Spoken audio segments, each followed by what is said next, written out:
Covid chimanga kenda même aujourd'hui ndeko na biso Augustin Kabuya Monabute azakoki jamais ko accepter mona ndeko Covid chimanga na muzoba nyoso akokola kombe ya président de la République amoni ali susu na muzoba na kombe ya président de la République to akota lisusu na muzoba na kombe ya UDPS na kati ya gouvernement na kati ya gouvernorat na kombe ya UDPS to ko linga yango te ndeko na biso Covid chimanga aza déjà déclassé chimanga aye afuti misolo et pas ya na cour constitutionnelle etale lande le bité to batela vision mokonza mboka. S'il vous plaît, mboka na biso ndeko nanga de Castro eza infiltré tata moko toyebi ke mboka nso eza infiltré makasi ndeko Kabila akotsaka ba infiltré na mboka o na ba niveau nyonso IDPS mosaïque MLC logiquement soit to sangisi to na 24 députés provinciaux sur 48 députés provinciaux to za déjà na moitié na bango d'office Daniel Bumba azali gouverneur na Eli Yeli comme vice naie déjà soki ba députés provinciaux le la bozala qui ba députés provinciaux ba voter qui le pona na Congo IDPS parce que ba voter qui ba pona na Congo IDPS. Oui, bien sûr. Aujourd'hui IDPS azaki na ba députés provinciaux na ye azaki na ba candidat ebele. Bo bazaki si je me trompe pas bazaki 6 ou 7. Bon konzambo que zaki tout challenge hein. Bon konzambo ka atali na ba atali profil. Un quota là il faut tout Daniel Bumba. Pourquoi? Bon konzambo ka ana besoin il faut la vision est à la palpable. Castro, adage mon que le baranabiso après la pluie vient le beau temps. Nasa sur au Tambolaki. N'a pas pluie il y a Mickey, il y a Makasité et Betty on a vu professeur Kinshasa, j'ai des images na téléphone na Wileri boîte Tambolaki, na libération stade de martyr bakolo baki c'est pas la première fois na boîte Tambolaki, ngobila la rabiso slogan mon kalobaka Kinshasa bopeto. Je m'excuse de konanga à déplacer moi j'étais là dans lancement à Kinshasa bopeto na bandal, moi j'étais là ndeko na ngai le Castro nga na lali na balibanda. Soki moni ngai na telemi boye na lobela Kinshasa parce que na moni que on peut pas laisser notre Kinshasa et que na niveau tozo kindi nango. Ngobila vu que azaki gouverneur ya ville, il fallait azala toujours na liboso. Pour la misala wana, c'est pas misala ngobila zali prochain ngobila tezali pas misala ya ville. Le contraire ngobila na ndeko bebe pays. Ba moni pour la misala ya ville o fa que ça ba misala ebele. Oh, merci, cher Internet. On a dit que nous avons délai pour l'émission La Priorité Congo. Ici, nous avons mis partout.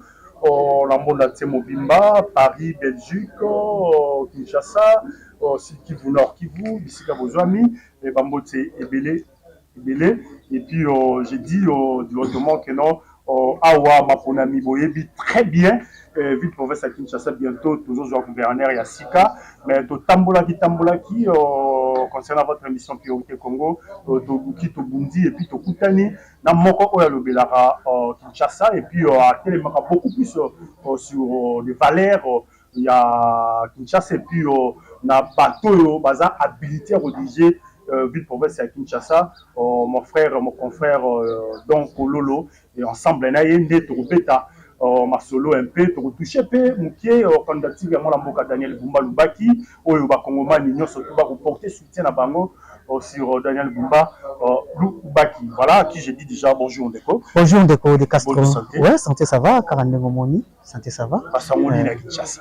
Merci na saluer nanu ba Tenir sur la chaîne Oyo, abonner sur la chaîne Oyo. Na batona ba s'abonner à la chaîne Oyo parce que c'est parmi les rares chaînes Oyo bazali ko pesa tant na bango pour na ko pesa ko sala ba émission Oyo et ko ki ko ebembo cannabis qui est liboso. Donc c'est une chaîne, une émission à soutenir. Yango wana na pesi bango ba soutenir émergence au banan ba s'abonner to ko continuer toujours na ko défendre Kinshasa. Voilà totala lelo Sungobila, tozon amamuke, Sungobila, Ngobila biaza meilleur gouverneur ya ville province ya Kinshasa, oya Rolobageno aza mauvais gouverneur ya ville province ya Kinshasa, azandoki. Yozo ki on le. Ndeko nangai de Castro, adage moko lo baranabiso après la pluie vient le beau temps. Nasa sur yo au Tambolaki. Na ba pluie il y a Mickey, il y a Makasité et Betty on a vu professeur Kinshasa, j'ai des images na téléphone na Wileri boîte Tambolaki, na libération stade de martyr bakolo baki c'est pas la première fois na boîte Tambolaki, ngobila la rabiso slogan mo kalobaka Kinshasa bopeto. Je m'excuse de konanga à déplacer moi j'étais là na lancement à Kinshasa bopeto na bandal, moi j'étais là ndeko na ngai le Castro nga na lali na balibanda.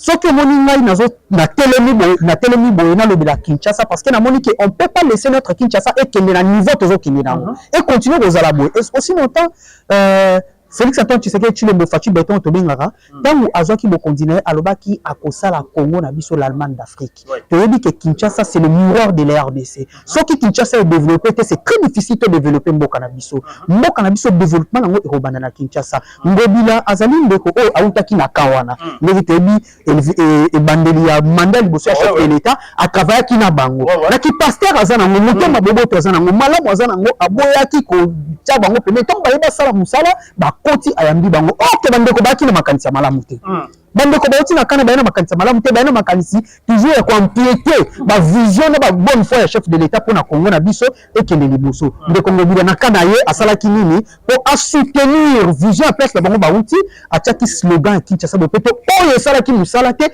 oyo ebebisaki encore dans un coquille vide un vrai coquille vide oyo ebebisaki davantage vive la biso ya Kinshasa abuki Zambi titi tobundi na ye biso tobunda na ye po buka zandu wana te tobunda na ye nande konanga na opesa mbote Jonathan Mazoa o babengaka Motei à l'époque Motei voilà Seigneur de la rue voilà tobunda na Motei azosala Kebi la rue ngana osala King Label voilà ngana osala King Label na ntindi télévision tozo beta ngana Motei so beti na attaque ngana beti na défense tobunda na Ngobila Masasa beta mana bazandu wana na bakasai batu bakufa na miso la biso nous on a risqué même ya kokufa ya kozwa babal pona nini parce que to telemaki Kinshasa na biso et que ndenge te Ngobila déjà bandaki yango mais Ngobila kendaki abuka zandu ti lelo zandu suite ezate et aujourd'hui Kinshasa Ngobila tika yango place à kotika jamais on peut pas continuer il y a koto koki comme dit maté bandeko na biso nous parlons même pas avenue Kasavubu Wakadi nous parlons même pas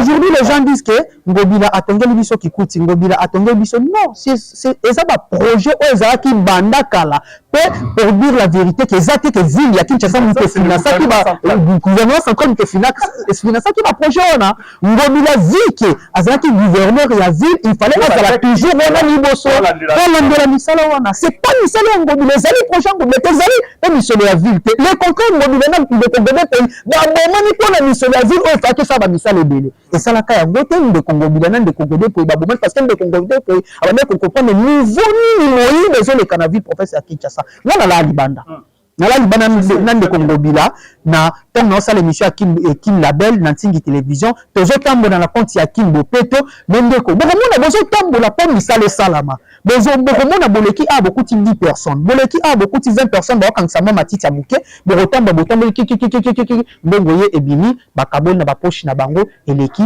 bino ba pesi bino ba transport pourquoi toujours ma coupage mais muté mais ça la passe toujours ma transport si aujourd'hui dans le mité na bombe on a zoka coupage mais zoka transport parce que na la banda 21h tilobi na tongo muté mais ça n'est pas si akomona King Bopeto o balobi toujours mona 10 personnes 3 personnes 4 personnes ba sangisa matiti ya moke ba kende ko bwaka na niveau ya ba bazaki payé ba maman et ba papa fatigué bato ya 3e âge a kosala musala nini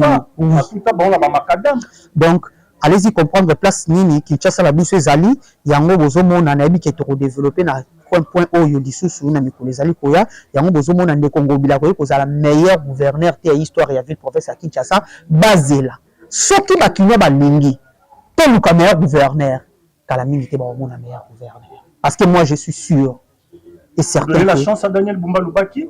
Mais pourquoi pas? Tant qu'on a dit calamité, on a meilleur gouverneur, on a le Daniel Bumba Lubaki. Moi, je connais pas Daniel Bumba Lubaki.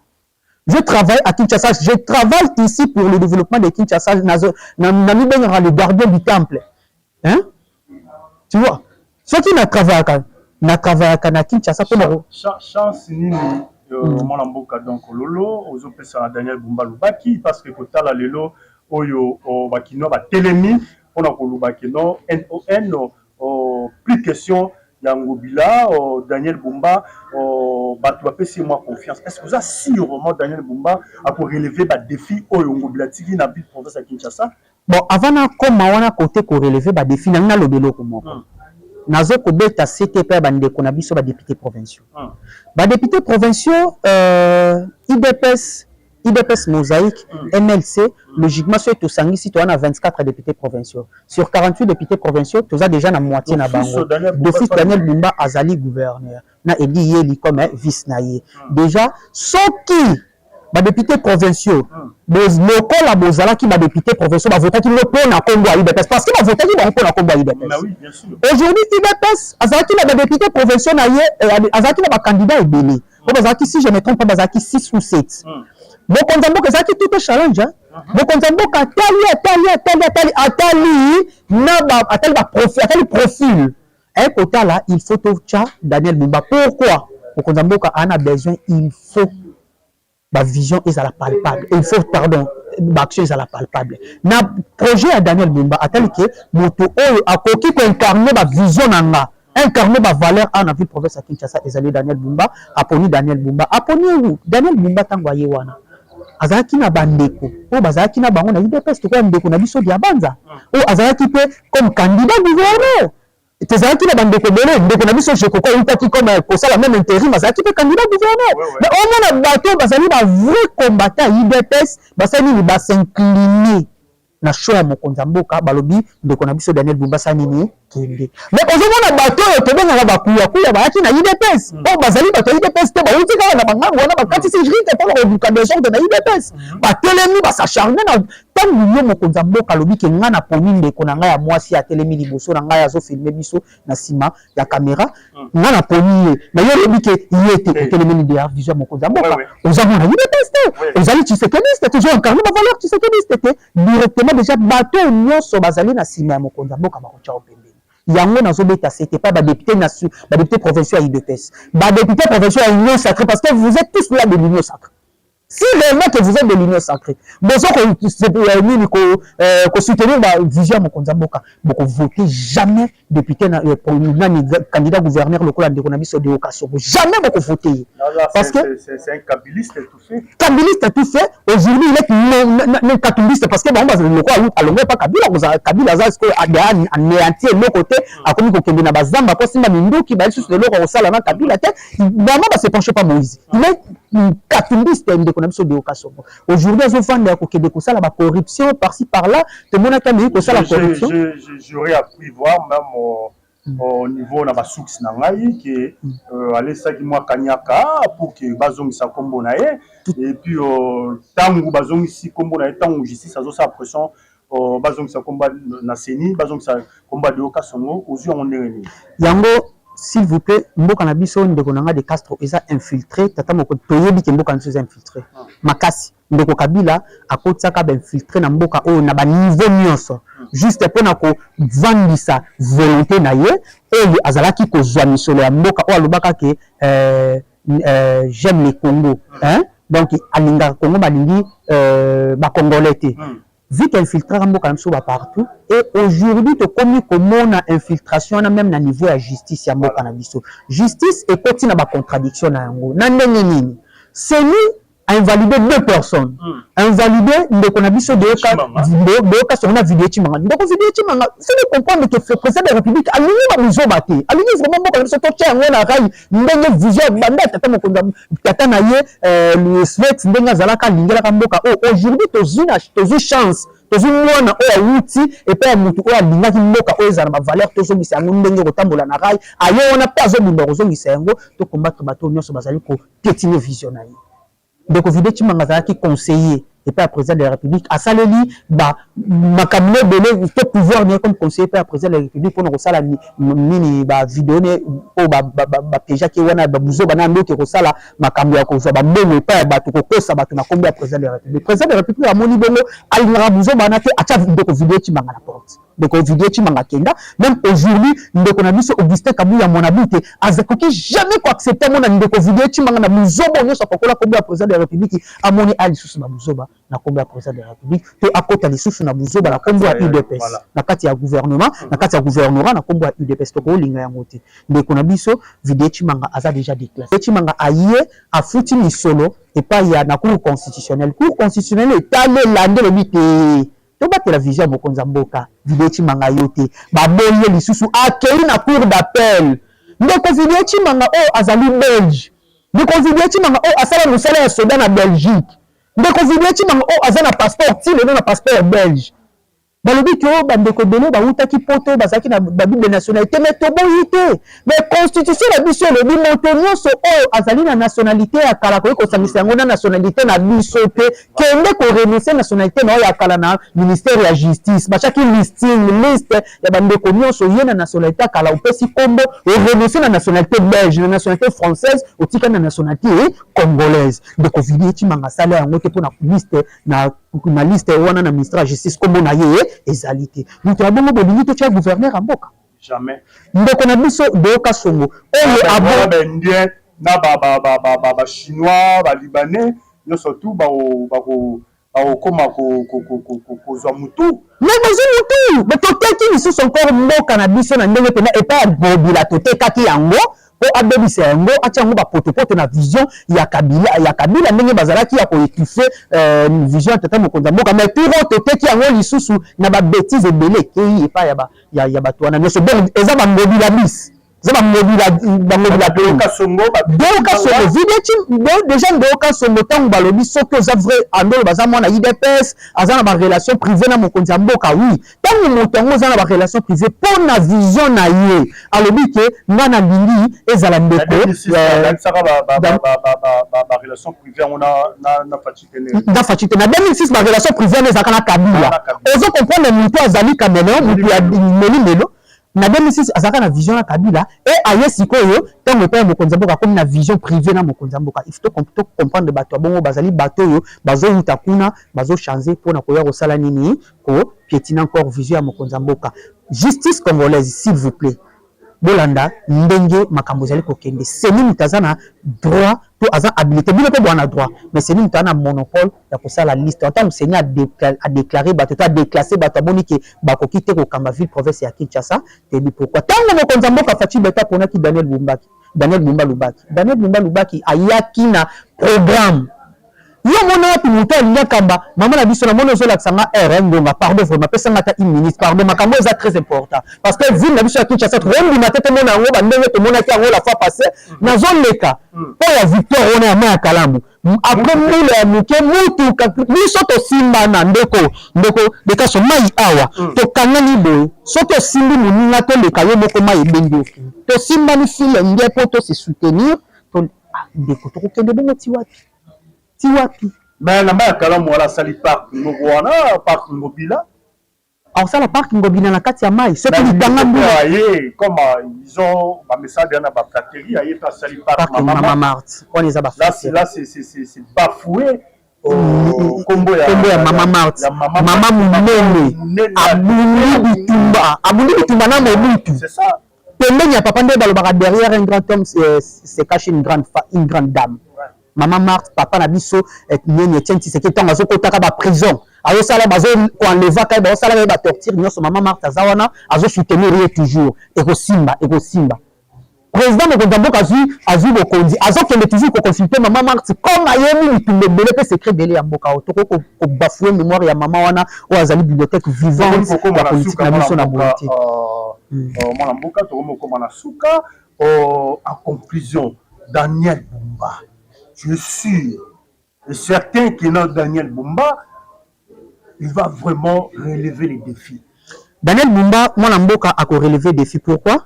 Parce que Mboka, Nabiso Bandé Kosenga, bateau, basali d'abord na volonté.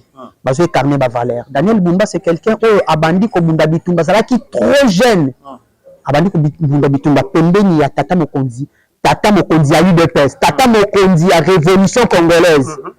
Le père de la démocratie. Le père de la démocratie, Ozali, Tata Nabiso, Etienne Tshisekedi. Abanda da Kobunda wana mwana muke. Akei ba campus atangi Cléas na ye na UDPS. Amundisi Mobutu, amundisi Kabila. Lelo Daniel Bumba, premièrement, total nanu place Moussala Asali. Moussala Asali na UDPS. Pour le Mboka la biso sala awa, to sa chance à diriger Mboka de 1. De 2 Daniel Bumba Zamae la tangi économie, 2 fois licencié en économie à l'université de Kinshasa. Ayeli ko gérer, ayeli gestion. topesa chance à diriger mboka au D3 et le kozola ça que Daniel Bumba za maele ndeko na biso de Kasongo na lobi awa azalaka déjà candidat gouverneur banda kala mazaka na projeté tala Daniel Bumba na quelques jours au azlobi qui a la candidat gouverneur il y a vu le province à Kinshasa aye na projet ne ezali concentré na 7 axes o ko soki ba tcheba omoni Nicolozoya na royal na lobela mutute na lobela ma projet ndeko Daniel Bumba pour comprendre mutuni o soki to cheye na tête ya Kinshasa na biso niveau ni Kinshasa to kobosa na yango to ndimate ke za Kinshasa alobi na biso bo aza na mbongo te uta par-ci par là mbongo ya Kinshasa yote pas ba touriste oui touriste quoi ya faut boksamboka sur tous les plans faut kimezala faut makambo belezala faut kimezala faut ba kulu na bazala te ndeko brigade déjà anti-kulu déjà eza déjà marche te donc makambo sala oyo Daniel Bumba zala ngweze beleza na coffre ba pesa chance ba député provinciaux poto suli ça na chité ba député provinciaux s'il vous plaît to vota ki bino na Kinshasa la fois passée nazala ki na bino to tambola ki na bino to uti lingwala to yé commune na Kinshasa après to koti barumbu bino moko bo sala ki ba interview boloba ki ko tambola na bino na bo tambola na 24 communes ezali pobota la ba difficulté à Kinshasa bo sala cahier de charge bomemela yango epai ya nouveau gouverneur oyo akokota to cahier de charge na bino bokosala bosala yango simba bakinois bamona vraiment ke bavotaki bato ya malamu ke Kinshasa ebongi eosenga gouverneur ya malamu gouverneur oyo aza na mayele oyo aza na bolingo mboka ezali Daniel Bumba. Merci beaucoup mwana mboka vraiment ya kolobeza ebele mais boyebi etandoki esengaka mwa ngonga et vraiment tokomi vraiment na suka ndeko okoki kobakisa nini na mayela tunio te mpina bandeko bakolanda biso okoki koyebisa bango bandeko bozokolanda biso merci d'abord bakinois nyonso bozala vraiment serein bosimba na main dans la main place nyonso bozali bo soutenir ndeko na biso soutenir ndeko na biso Daniel Bumba lokola biso tozo soutenir ndeko Daniel Bumba na yebi ete na mona ete na tangi programme na ye na landeli ye na sali d'investigation parce que je suis un journaliste d'investigation na sali d'investigation sur lui na comprendre que au Kinshasa na biso e koma autorevaka il faut tozwa gouverneur wana to pesa chance botala ba vidéo oyo Nicoloza ko ya soki ya koti soki asali tembe bokotu na biso mais je suis sûr et certain que akosala yango ba députés provinciaux s'il vous plaît bino batu bandeko na bino ba députés provinciaux ba base na bino ba base ba députés provinciaux nyonso oyo bino bo votaki batu na bino bo votaki bo banda de ko benga bango bo bisa bango s'il vous plaît bo votele biso ndeko Daniel Bumba o aya ko changer le biso Kinshasa.